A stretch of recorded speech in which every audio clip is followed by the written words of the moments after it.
Nous accueillons maintenant, s'il vous plaît, mesdames et messieurs, Claire Hédon, défenseur des droits. Merci de l'accueillir, s'il vous plaît.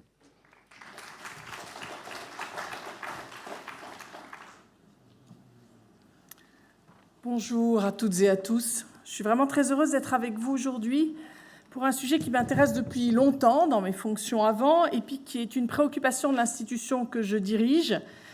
Et d'ailleurs, quand même, à titre d'exemple, quand j'ai été nommée dans la semaine qui a suivi, je suis justement allée rendre visite à un EHPAD et pour pouvoir dialoguer justement à la fois avec les résidents, le personnel, la direction sur comment a été vécu ce début de crise.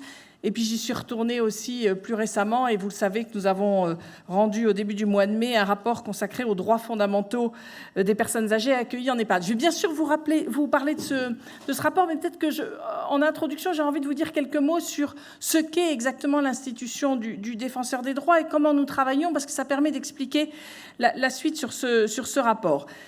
Nous avons deux missions principales. La première concerne la protection des droits et la deuxième est plutôt sur la promotion de l'égalité et de l'accès aux droits. Donc la première, sur la protection des droits, on traite gratuitement, de façon impartiale, indépendante, les réclamations qui nous sont adressées afin de rétablir les personnes dans leurs droits. Et alors, on peut agir de deux manières différentes, soit par la médiation, soit on conduit une instruction en écoutant les parties, en mettant en œuvre nos pouvoirs de demande de pièces, d'enquête, d'information, d'audition, de vérification sur place.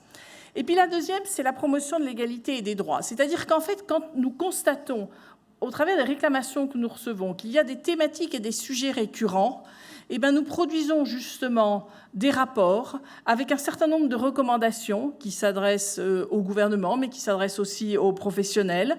Nous produisons aussi des avis au Parlement.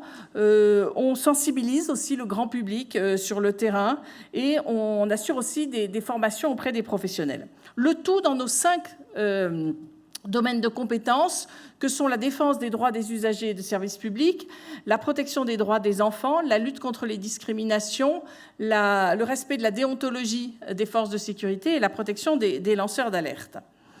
Alors, si on en vient justement au rapport sur les droits fondamentaux des personnes âgées, on est bien parti des réclamations que nous avons reçues avant la crise et depuis la crise, mais vraiment ce que je voulais vous dire, c'est que l'idée de ce rapport a démarré avant la crise que nous traversons.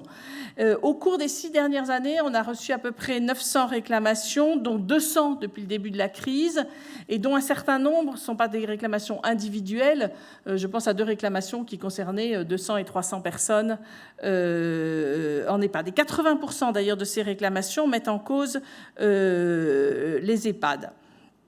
Je vous l'ai dit, la question des personnes âgées, de la situation de la protection des droits et des libertés des personnes âgées est vraiment au cœur des préoccupations de mon mandat.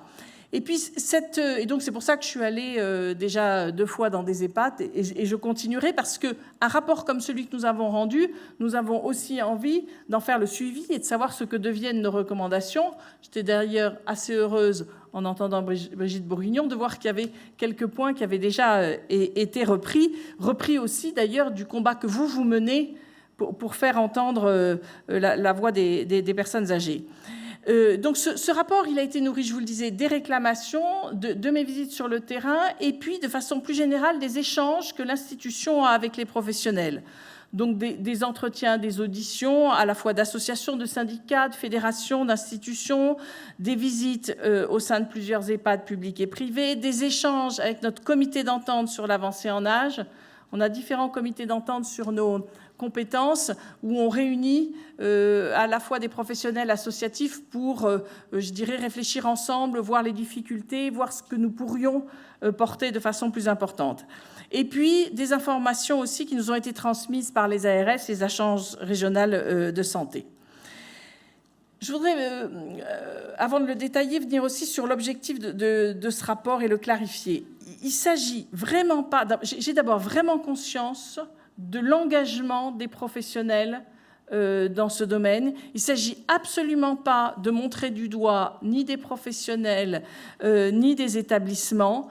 Je reconnais la formidable mobilisation et le courage qu'il a fallu, et Jean-François Delfraissy le rappelait, l'état de sidération quand même du premier confinement, et le courage qu'il a fallu pour continuer à travailler dans ces conditions. Mais notre rapport, il a vraiment pour objectif de rappeler que les personnes hébergées en EHPAD ont les mêmes droits fondamentaux que le reste de la population. Et ça, franchement, on peut de temps en temps avoir l'impression qu'on l'oublie, et je pense que c'est quand même important de le rappeler. Et que le résident doit être au cœur des projets de fonctionnement et d'organisation des établissements.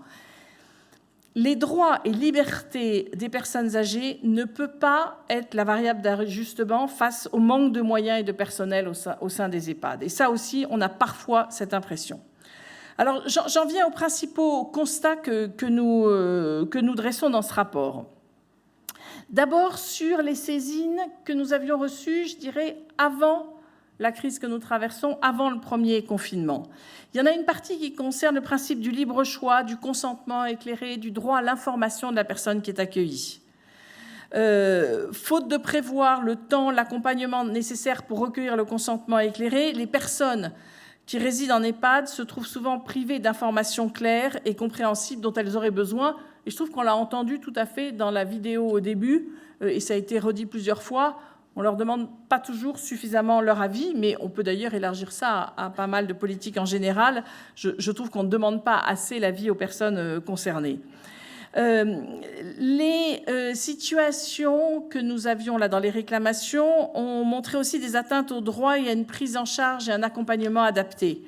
Je pense que le droit est mis à mal par de nombreuses pratiques. L'élaboration du projet personnalisé sans la participation du résident.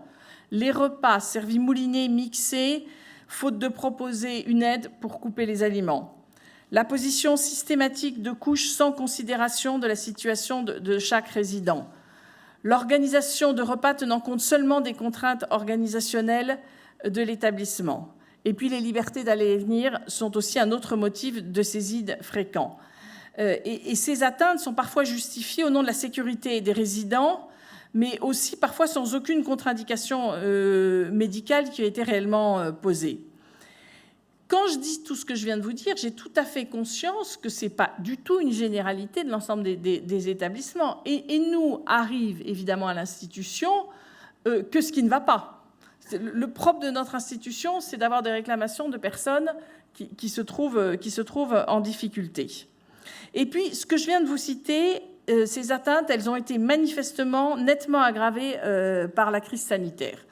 Ça a déjà été évoqué tout à l'heure, entre autres par Jean-François Delfraissy, la suspension et la limitation des visites, avec ce qui nous a le plus frappé, parce que je suis assez d'accord sur l'état de sidération au moment du premier confinement, ce qui nous a frappé, c'est qu'au moment où nous, on a tous pu ressortir à la fin du mois de mai 2020, ça n'a pas été le cas des personnes dans les EHPAD. Les visites étaient encore dans certains endroits très limitées, des visites hebdomadaires, voire bimensuelles, limitées à 30 ou 45 minutes, sur des plages horaires pouvant être imposées, limitées à 1 ou 2 visiteurs.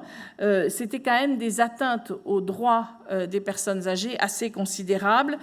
Aussi, la question de la liberté d'aller et venir. Au moment des débuts de la vaccination, nous avons été très rapidement saisis de personnes âgées vaccinées qu'on empêchait de sortir et d'aller déjeuner en famille.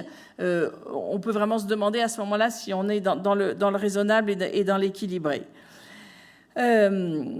Et puis, le recueil du consentement libre et éclairé a aussi été largement entravé. Et en vous disant ça, j'ai bien conscience que ce n'est pas toujours facile de recueillir le consentement libre et éclairé des personnes âgées.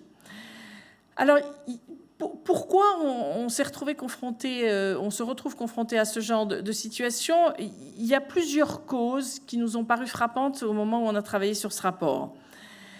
Il y a les carences de l'organisation qui est liée à la pénurie de professionnels, à la rotation importante, à l'épuisement aussi, au manque d'encadrement. Clairement, le manque de moyens ne permet pas toujours d'accompagner les résidents comme il le faudrait, comme le voudraient d'ailleurs aussi les personnels.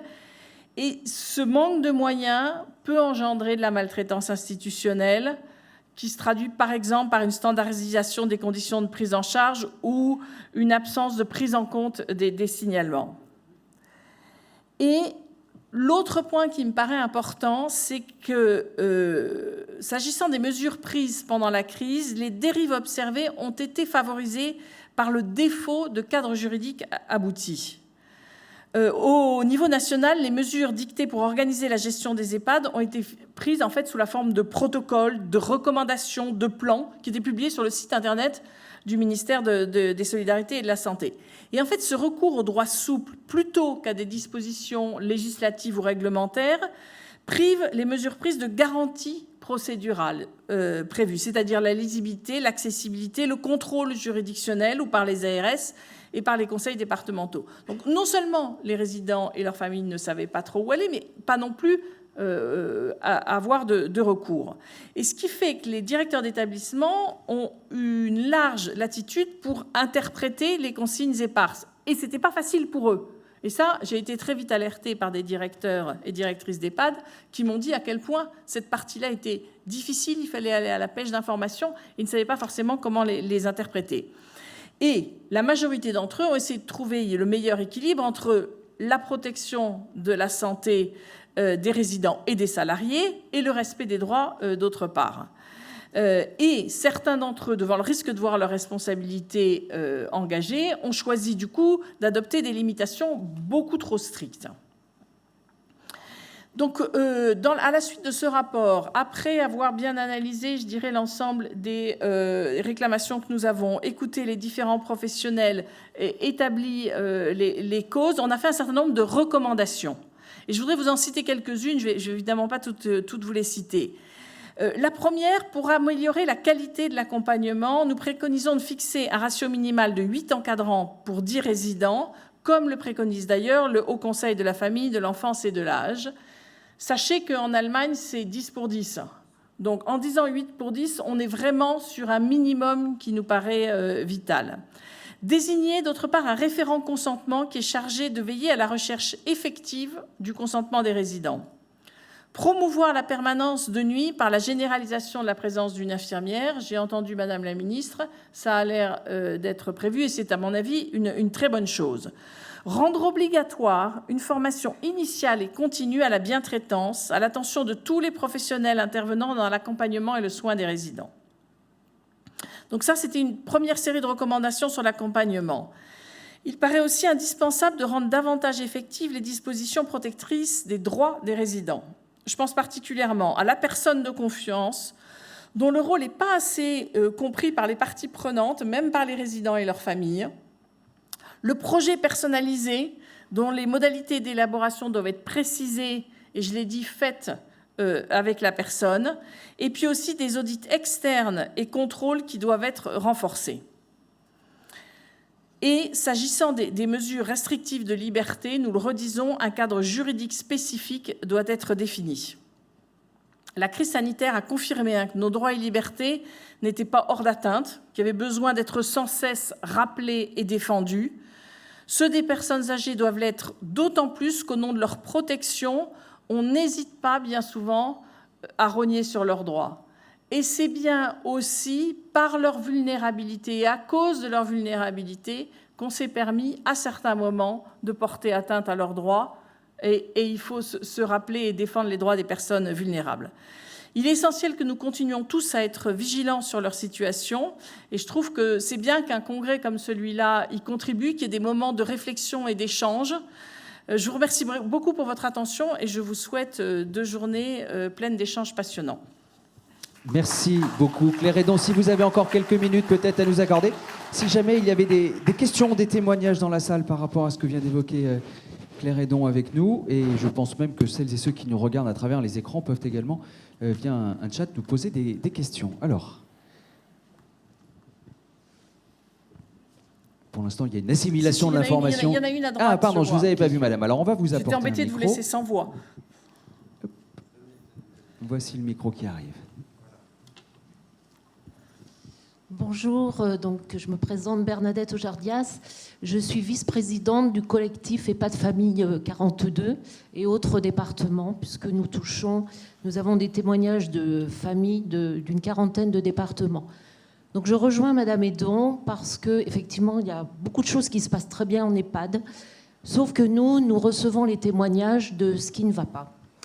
Et effectivement, à ce jour, nous nous mobilisons et nous en parlerons demain lors de notre intervention de notre présidente, Madame Rousseau, à savoir que le protocole de retour au droit commun n'est pas encore appliqué dans toutes les EHPAD, que nous ne pouvons aller voir nos parents qu'en après-midi jusqu'à 17h, 17h30, que du coup le lien, beaucoup de nos résidents sont encore privés de liens réguliers, et nous sommes très inquiets de constater encore des syndromes de glissement, alors que ce syndrome est repéré depuis des années et peut être, on peut y pallier avec le lien familial. Nous avons fait des propositions, nous venons d'écrire un livret dans lequel nous faisons des propositions qui rejoignent celles de Madame Hédon, c'est-à-dire favoriser la place et donner la place au référent familial qui connaît bien la personne. Nous avons proposé une charte d'inclusion des référents familiaux et bénévoles au sein des EHPAD, peut-être aussi avoir un référent de l'ARS avec qui c'est très compliqué d'avoir des liens. Voilà, donc non seulement nous sommes collectifs de constats, mais aussi de propositions, parce que nous avons tous notre place, toutes et tous, auprès des professionnels qui s'occupent de nos parents, et nous les en remercions. Mais nous avons aussi notre place de famille, parce que ce choix en EHPAD d'orientation est très souvent pas facile, mais nous n'avons pas d'autre choix que ça. Merci. Merci Madame Ojardias pour votre témoignage. Et effectivement, demain, nous recevrons votre présidente, donc Annie Rousseau, qui viendra témoigner de ces sujets-là. Oui, j'ai envie de réagir.